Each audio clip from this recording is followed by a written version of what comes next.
Hey, I'm meteorologist Doug Myers with the latest forecast heading into this Wednesday. Yesterday we had highs warming close to 90 for Topeka and Lawrence, 70s and 80s for the rest of northeast Kansas. Of course, as expected, we did get those storms developing just outside of our viewing area, so stay dry in our area, but we also had some strong winds through the day yesterday, 35 to 45 miles per hour at times. The good news is winds will be much lighter today, as we'll have temperatures cooler with highs in the mid to upper 70s. Other than some clouds and a little bit of rain early this morning, we should have plenty of sun by the afternoon. And as the humidity stays low, an absolutely beautiful day to get outside to enjoy it. You can ask for a better day. Seasonal temperatures, afternoon sun, low humidity.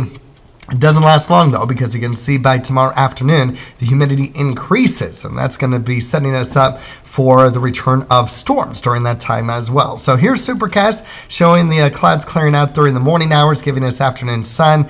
Generally mostly clear for tonight, although some clouds may start to move in late tonight and early tomorrow morning. It'll generally be mostly sunny for tomorrow, but then we'll be keeping an eye on an opportunity for late afternoon, evening storms. A little bit of uncertainty on the exact timing, whether or not we do get storms during this time frame or not. So this will be something to watch out for, because according to this model, we could get some exciting storms, if you will, occurring as we head into the 4, 5, 6 o'clock hour, and then clearing out to once the sun goes down. But then with storms in Nebraska heading our way, that will start to impact north central Kansas as we get past midnight. So we may have two opportunities for storms and severe weather, late afternoon, evening hours, and then again overnight. So that's definitely going to be something to watch out for as we head into tomorrow. Meanwhile, you can see the rainfall totals through 1 a.m. The airports are not showing a whole lot, or at least the actual cities, I should say, not the airports, but the cities. But obviously, those that are in the green could get at least 0.2 of an inch of rainfall. So it just depends on where that ends up happening.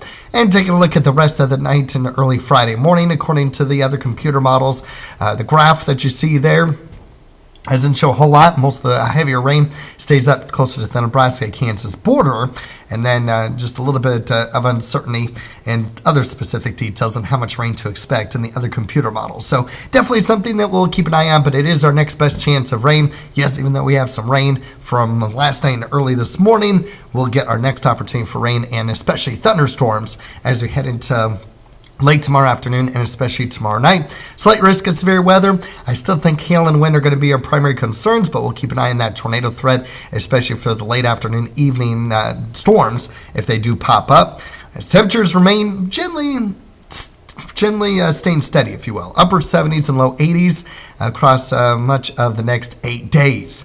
There will be storms over the weekend, so we'll keep an eye on that too. In fact, if you're doing any traveling over the weekend, Friday morning, you can see rain continue to push off to our east from overnight, and that's where the hazards are going to be with the rainfall there.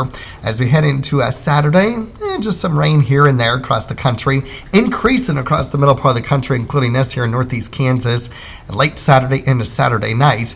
Once you get into Sunday, that pushes off to the east, and then as we head into Monday for Memorial Day, not a whole lot, but Monday night into Tuesday morning, that's when some rain starts to increase across the middle part of the country, pushing down to the south during the day on Tuesday. So overall, we will continue to monitor the rain chances over the weekend. The European model from Saturday morning to Monday evening showing some pretty good amounts.